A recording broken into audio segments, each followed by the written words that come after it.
Yes. United. United support.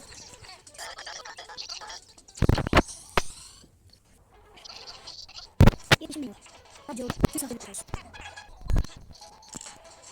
Oyuncumuzu alalım. Demek ki tarafı tamam. Kol gidiyoruz. Şu anda sen de bir.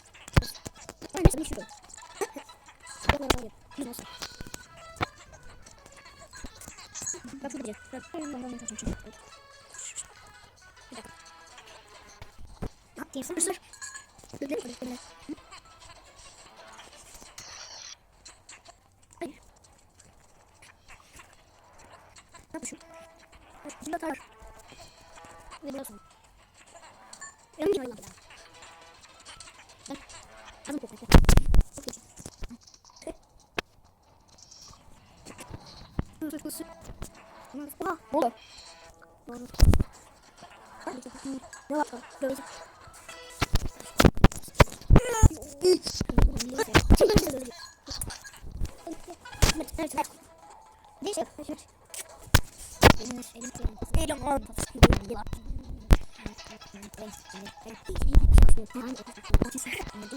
Burası benim oğlum.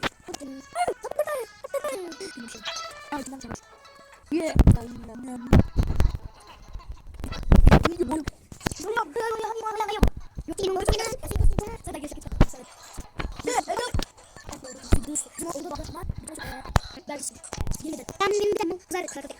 Diyor amsa kartı. Onun kartı. Gitmeden de o kadar çalışıyor. Benim ben de özüm yapıyor. Ama diyor. Sıkıldım şimdi.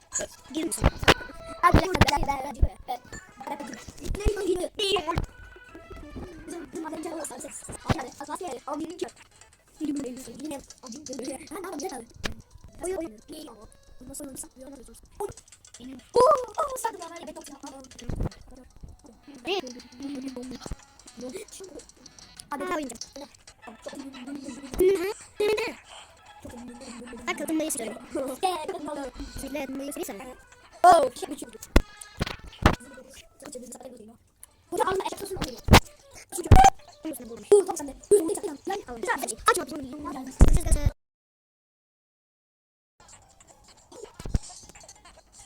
Kamera geliyor. Şu tane. Maya. Maya.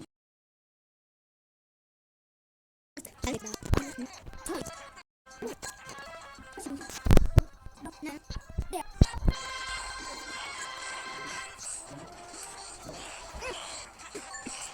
Burada da uçtan fazla gitti.